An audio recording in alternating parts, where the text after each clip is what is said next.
Bueno, ahí está Alberto Fernández con estas definiciones. Y estamos con Javier Milei, a quien ya lo saludamos. Gracias por atendernos unos minutos. ¿Qué tal, Javier? Buenas noches.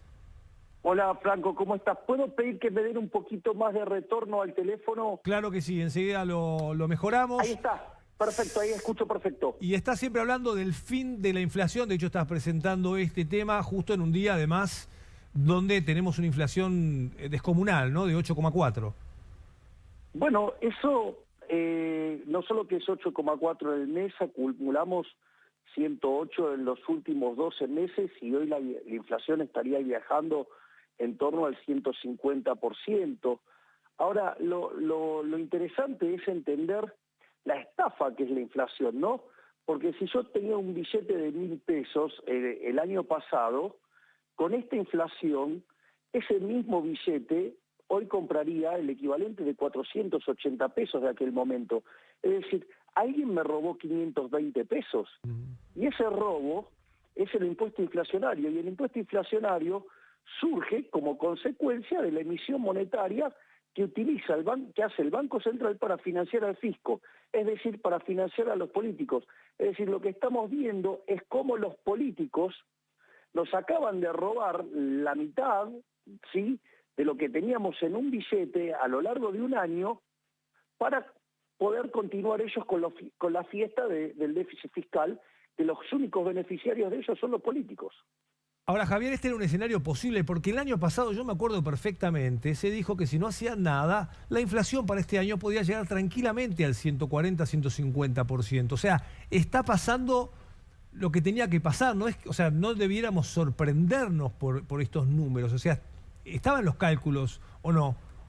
Absolutamente esto era posible. Lo que pasa es que aquellos que decíamos que esto podía pasar, nos tildaron por lo menos para ser elegantes, de locos, y han dicho otras cosas bastante más pesadas.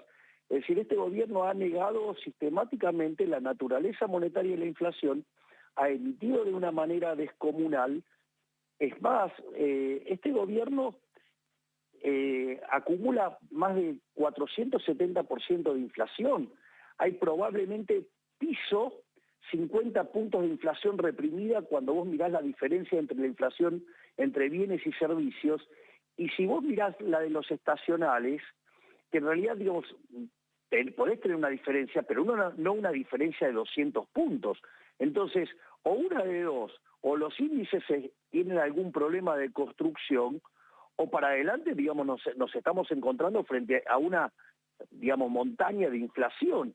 Y eso, digamos, es absolutamente factible, porque hoy te diría que están impactando tres cosas de lleno sobre la inflación actual.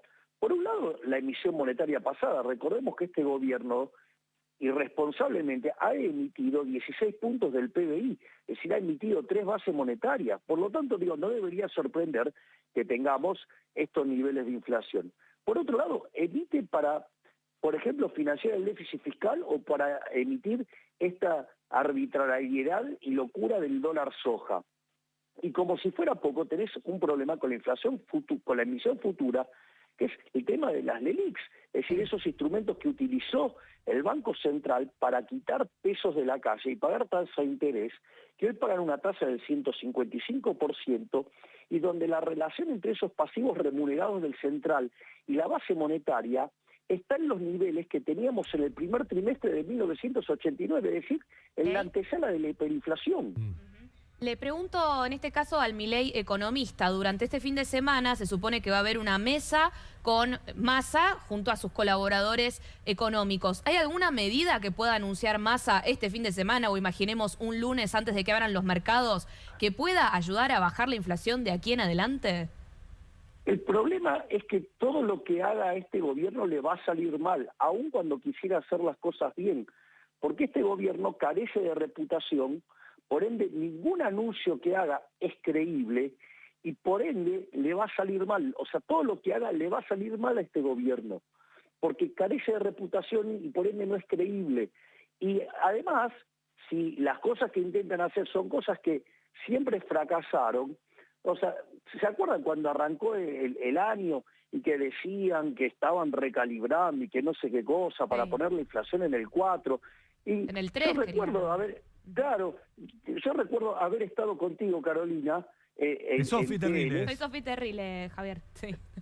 Ay, perdón, Sofía. No pasa nada. Perdón, es que estoy con el teléfono y no estoy con imagen en este momento. No pasa nada. Te pido perdón. No pasa Entonces, digo, eso no va a funcionar. No funcionó nunca en la historia de la humanidad. Si hay un lugar donde nunca funcionó, es en Argentina. En Argentina hubo controles de precios, acuerdos de precios, desde que existe el Banco Central, te diría casi siempre, salvo durante la convertibilidad, y siempre hubo inflación. Entonces, la realidad es que tampoco iba a funcionar eso. Y la verdad es que la única receta que funciona es dejar de emitir. Y está claro que los políticos argentinos no están dispuestos a dejar de emitir, porque es una forma bajo la cual se estafa a los argentinos de bien. Es decir, lo que hay que comprender es que la inflación es un delito. Es un delito. De vuelta, en el último año el billete de 1.000 pesos perdió 520. Sí, ese es un dato Entonces, realmente. ¿Y qué ves para los próximos ¿Quién me robó meses? eso? ¿Cómo ves digamos, qué puede pasar en la Argentina? Así como se veía el año pasado que podíamos tener esta inflación, ahora que no están haciendo nada para pararla, para frenarla, ¿qué puede pasar de acá a fin de año en la Argentina con la economía y con la inflación? Yo creo que si Argentina no hace un giro de 180 grados, Argentina está de cara a la peor crisis de la historia económica del país, porque combina los elementos de las peores crisis de Argentina, porque tiene indicadores sociales mucho peores que los que teníamos Claro. previo al estallido de la convertibilidad. Cuando uno toma los indicadores del 2001, los compara con los de hoy son sustancialmente peores. Cuando tomás los indicadores de desequilibrio monetario son peores que los que teníamos en la previa del Rodrigazo en 1975. Para tener un orden de magnitudes, el Rodrigazo implicó multiplicar la inflación por 6, ¿sí? Que si yo tomo a la que viene viajando en los últimos 12 meses, bueno, estaré, digamos, en 650 puntos, 650%. Pero si tomo la punta, estoy en 900.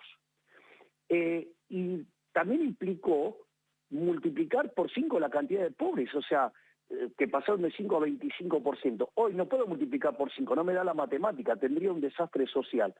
Y lo otro que combina es el desequilibrio en el balance del Banco Central, peor el que tenía Alfonsín previo a la hiperinflación. Entonces, es la suma de todos los males, y la realidad es que además está cayendo la demanda de dinero. Entonces, si yo tengo una explosión obscena de oferta y encima cayendo la demanda, y bueno, es cuestión de tiempo que reviente, pero va a reventar. Es decir, ahora, ir a buscar 10.000 millones de dólares al Fondo Monetario Internacional para tratar de emparchar un desequilibrio, cuando ese dinero se podría utilizar para resolver problemas estructurales, me parece además de una irresponsabilidad extrema, tanto de los actuales políticos que manejan el país, como, digamos, o sea, si el organismo le llegara a dar esa asistencia. Claro, el fondo está buscando que no estalle, lo que pasa es que pide una devaluación, digamos, para aportar esos 10.000 millones de dólares extra, que en realidad sería mantener la cantidad de gasto público que hoy tiene el Estado, es decir, no hacer ningún ajuste e intentar ganar las elecciones, ¿no? Con un plan platita o algo así. Bueno, eso no puede ser, o sea, vos no podés convivir con este nivel de desequilibrio fiscal, con este nivel de desequilibrio monetario. A ver, para tener un orden de magnitudes, hoy el déficit fiscal entre Nación y Banco Central son 12 puntos del PBI. O sea, el Rodrigazo estalló con 14 y la tablita cambiaria en el 81,11, la convertibilidad y la hiperinflación de Alfonsín con 8 y la convertibilidad con 7. Es decir, tenemos niveles estratosféricos de déficit fiscal, donde 5 puntos de esos 12 los aporta el fisco, con toda la contabilidad creativa, y los números están viniendo muy mal, y hay 7 puntos que lo está aportando la posición de los pasivos remunerados del Banco Central. Si llega a devaluar, Argentina va a tener un problema, digamos, si no arregla el problema monetario, no va a corregir nada, lo único que va a hacer es complicar más las cosas porque va a repotenciar más la caída de la demanda de dinero. O sea, y cuando vos tenés caída de la demanda de dinero, se te va a acelerar mucho más la inflación. Entonces, me parece que es una situación muy complicada la de Argentina y que los remedios tibios no funcionan porque lo único que va a hacer es llevarte puesto. Milei, buenas noches. Javier Fabrachi lo saluda. ¿Cómo hacer para implementar este cambio de 180 grados que usted plantea cuando del lado de enfrente tiene dirigentes como Grabois, por ejemplo, Sico, que lo escuchábamos el otro día, que dicen si acá hay un giro hacia la derecha, como llaman ellos, en un año y medio se van en helicóptero porque no lo vamos a permitir? Y es gente que sabemos tiene un gran poder de movilización en las calles. Bueno, ahí la pregunta es si la dirigencia está dispuesta a ser extorsionada. Lo que pasa es que es cierto que Grabois es un problema.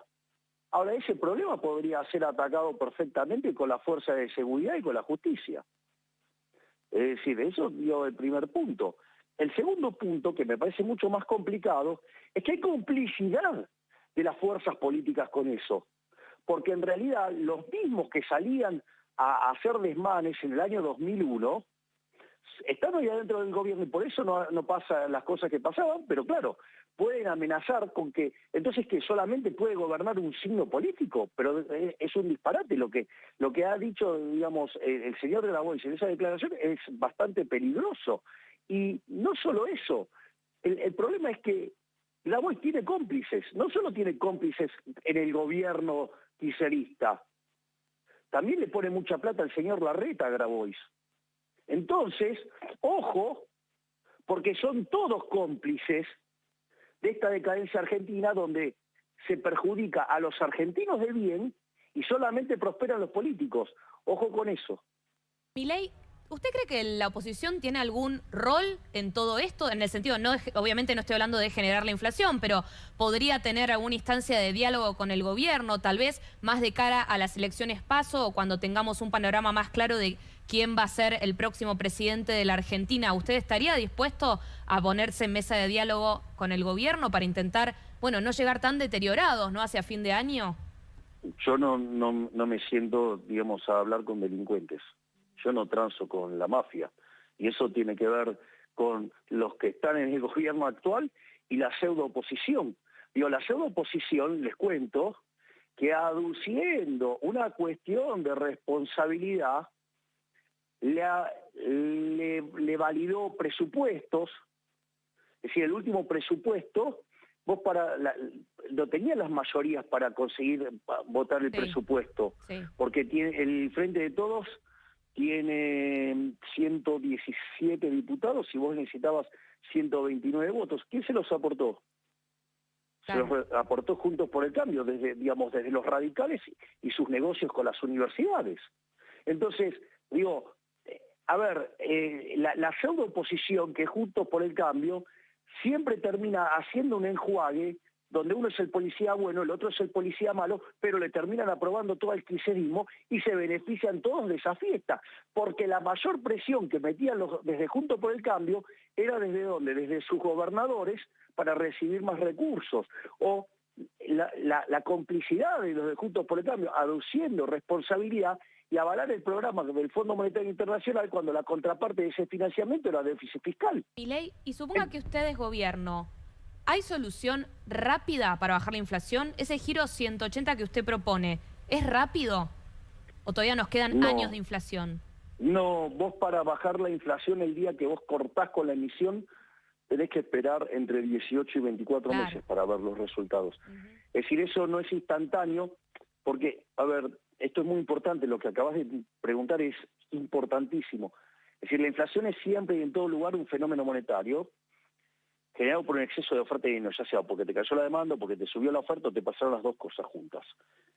Ahora, y eso te hace perder el poder adquisitivo del dinero, eso quiere decir que todos los precios en dinero en unidad monetaria suben. Ahora, el tema es que cuando vos emitís y metés un peso en la economía hoy, el efecto no lo ves instantáneo, lo ves entre 18 y 24 meses después. Claro, efecto de la pandemia, por ejemplo. A ver, vamos a ver esto, que esto es muy importante. El plan más exitoso de la historia argentina es la convertibilidad. Vos hiciste la convertibilidad en abril del 91 y 20 meses después, o sea, a inicio del 93, eras el país con menos inflación del mundo. Pero básicamente tuviste toda una transición donde todavía había inflación. Claro. Entonces, decir que vos vas a cortar la emisión hoy, bueno, no, mañana no se termina la inflación. O sea, aparte vos tenés problemas adicionales. Vos podés decir, bueno, yo corto hoy la emisión, pero el problema, ¿dónde lo tenés? Con el tema de las LELIQs, que te siguen generando intereses, y eso es más emisión. Entonces, vos ahí tenés un problema que ya no es solamente el problema de flujo, sino, perdón que es técnico esto, pero tenés un problema de stock, digamos, o sea, ese stock de LELIQs ahí es un despiole enorme, o sea, estamos hablando de algo que está cerca de los 12, 13 billones de pesos. Claro, claro. Javier, la última pregunta, agradeciendo el tiempo. ¿Qué pensás de los ataques de un sector del kirchnerismo que son bastante personales, además, desde Cristina Kirchner, no me acuerdo cómo se llamó, hablando del pelo y demás, y ahora Guillermo Moreno, que también armó un spot bastante bizarro donde aparece como una sombra tuya y dice algo así como: estabas dispuesto a votar a un desquiciado, ¿no? Dice Guillermo Moreno, y hay varios en el sector del kirchnerismo apuntando directamente a tu figura. Bueno, ahí yo tengo varias interpretaciones, o sea, no solo esas agresiones vienen del lado del Frente de Todos, ¿no? Digo, Juntos por el Cambio también hace agresiones muy similares. Y la realidad es que, mira, la diferencia entre un genio y un loco es el éxito. Digo, primer punto. Segundo punto es, te diría que es el mejor reflejo de que la casta tiene miedo. ¿Sabes por qué? Porque antes parecía que nosotros avanzábamos sobre una parte de la sociedad, digamos, que impactaba sobre principalmente los votantes Juntos por el Cambio. Sucede que ahora, digamos, estamos haciendo estragos en lo que el kirchnerismo creía que era naturalmente su voto. Entonces hoy estamos en un equilibrio de tercios y frente a un momento histórico hermoso, porque estamos a punto de dejar tercero al kirchnerismo. Sería fabuloso dejar tercero al kirchnerismo, y eso me parece que es una buena noticia para la Argentina. Es decir, lo único que hay que hacer es que el gobierno que venga de acá al próximo periodo no sea funcional al kirchnerismo en términos de hacer un gobierno tan tibio, socialdemócrata, que genere un desastre mayor al que tenemos y vuelvan los kirchneristas, ¿no? Clarísimo, gracias por estos minutos, Javier Milei. No, por favor, gracias a ustedes. Muchas gracias. La mirada y la opinión de Javier Milei en el día en que se conoce el dato de inflación de 8,4%, impactante. Mirá la